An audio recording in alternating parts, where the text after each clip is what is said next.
Si on vous demande de résoudre cette équation 3x moins 9 égale à 0, normalement, vous n'aurez pas de difficulté à trouver x. Vous savez, tout d'abord, il faut regrouper les termes en x d'un côté de l'égalité et ceux indépendants de x de l'autre côté de l'égalité. Donc, on transfère les termes indépendants de x de l'autre côté de l'égalité, à savoir moins 9, en changeant son signe. Et puis, on isole x en divisant les deux membres par le coefficient de x. En revanche, si on vous donne cette équation, 3x carré moins 2x moins 1 égale à 0, vous faites référence rapidement à des formules.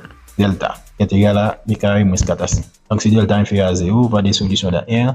Si delta est égal à 0, x est égal à moins b sur 2a. Si delta est supérieur à 0, x est égal à moins b plus ou moins racine de delta sur 2a. Ou du moins, x est égal à moins b plus ou moins racine carrée de b carré moins 4ac sur 2a. C'est ce que nous avons appris à l'école. Pour déterminer les racines d'un trinôme du second degré, il faut recourir à ces formules.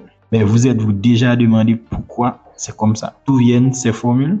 Et pourquoi vous n'avez pas utilisé une formule dans la première équation alors qu'elle en a bien une qui se présente ainsi. X est égal à moins b sur a. Dans le premier cas, vous faites appel à la démarche devant aboutir à la valeur de x en passant par la formule sans que vous n'y prêtiez attention. Ça, c'est la compréhension. Par contre, dans le second cas, vous faites appel aux formules car vous ne connaissez pas la démarche. Ça, c'est la mémoire. Les formules et les théorèmes sont des formalisations d'une démarche, une sorte de raccourci. Si vous maîtrisez la démarche, vous n'avez pas besoin de retenir la formule, à moins que la démarche soit fastidieuse et un peu lente. Mais il arrive souvent que votre mémoire vous fait défaut et que vous doutez de l'exactitude d'une formule. À ce moment-là, si vous ne connaissez pas la démarche menant à la formule, vous risquez de passer à côté de l'exercice. C'est ce que je me propose de vous expliquer dans cette vidéo. Soit l'équation ax carré plus bx plus c égale à 0, a différent de 0. Les termes qui ne sont pas fonction de x, on les transpose de l'autre côté de l'égalité. Donc on transpose c de l'autre côté, donc ça nous donne moins c.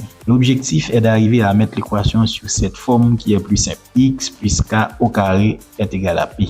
Après quoi, on prendra la racine carrée des deux membres pour trouver x. Donc, il faut se débarrasser de a. On va factoriser par a, puis diviser les deux membres par a, car a est différent de 0. On met a en facteur, donc on a a facteur de x carré plus b sur a par x égale à moins c. Et on divise les deux membres par a. Donc, on a x carré plus b sur a par x égale à moins c sur a. Arrivé ici, on peut faire apparaître la forme x plus k au carré. Pour ce faire, il faut ajouter k carré aux deux membres, puis déterminer k par identification. X carré plus b sur ax plus k carré est égal à moins c sur a plus k carré. Or, x plus k au carré est égal à x carré plus 2kx plus k carré. Donc, par identification, b sur a égale à 2k, ce qui implique que k est égal à b sur 2a.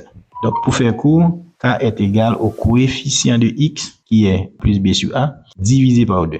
Puis, on remplace k par sa valeur dans les deux membres. Donc, on a x carré plus b sur a par x plus b sur 2a au carré est égal à moins c sur a plus b sur 2a au carré. Donc, ce qui donne x plus b sur 2a au carré est égal à moins c sur a plus b sur 2a au carré. Donc, on développe le carré, on obtient x plus b sur 2a au carré est égal à moins c sur a plus b carré sur 4a carré. On fait le dénominateur commun, donc on a moins 4ac plus b carré sur 4a carré. Ou du moins, b carré moins 4ac sur 4a carré. Donc x plus b sur 2a au carré est égal à b carré moins 4ac sur 4a carré.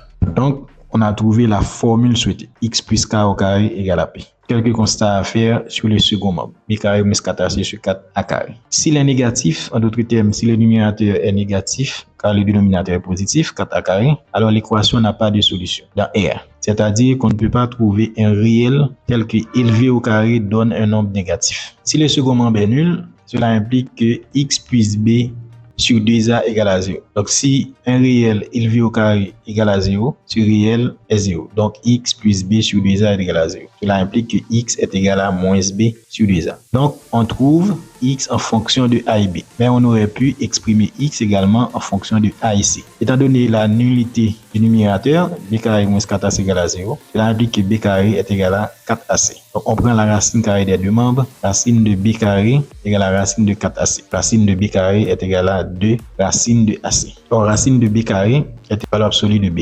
Quel que soit le réel, la racine carrée de ce réel au carré donne la valeur absolue de ce réel. Donc, valeur absolue de B est égale à 2 par racine carrée de AC. Maintenant, si B est supérieur à 0, valeur absolue de B est égale à B, donc B est égal à 2 par racine carrée de AC. Alors, en remplaçant B par 2 par racine de AC, on obtient X est égal à moins 2 racine carrée de AC sur 2A. Simplifiant par 2, X est égal à moins racine carrée de AC sur A, dans le cas où B est supérieur à 0. Si B est inférieur à 0, valeur absolue de B est égal à moins B, donc moins B est égal à 2 par racine de AC, B est égal à moins 2 par racine de AC, alors X est égal à, c'est moins facteur moins 2 par radical de AC sur 2A. En simplifiant, on obtient X est égal à racine carrée de AC sur A. Ça, c'est une formule qu'on ne vous a pas montré probablement.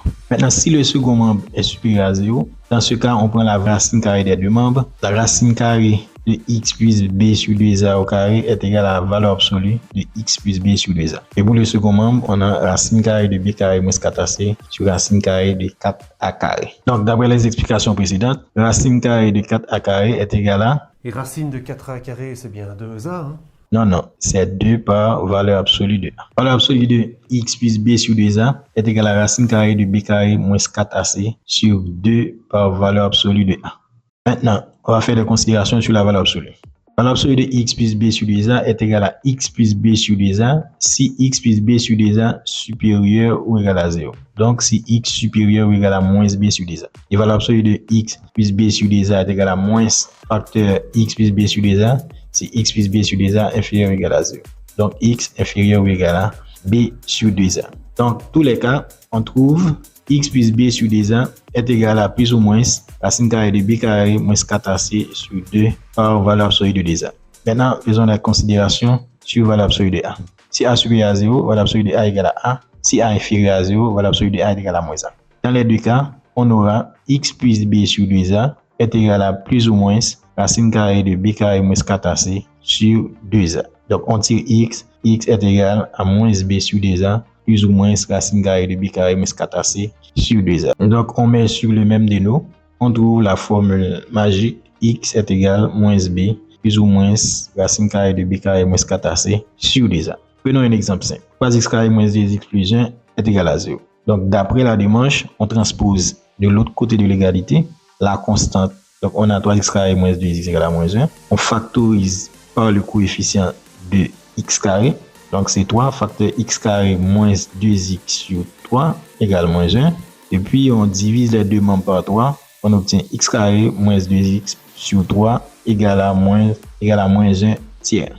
Arrivé ici, on doit déterminer k et ajouter k carré aux deux membres. Comme on l'avait dit tantôt, k est égal au coefficient de x divisé par 2. Dans ce cas, le coefficient de x est moins 2 tiers. Et on le divise par 2, ça nous donne moins 2 sixièmes, qui est égal à moins 1 tiers. Donc le k c'est moins 1 tiers et on va ajouter le carré aux deux membres. Donc on a x carré moins 2x sur 3 plus moins 1 tiers au carré est égal à moins 1 plus moins 1 tiers au carré.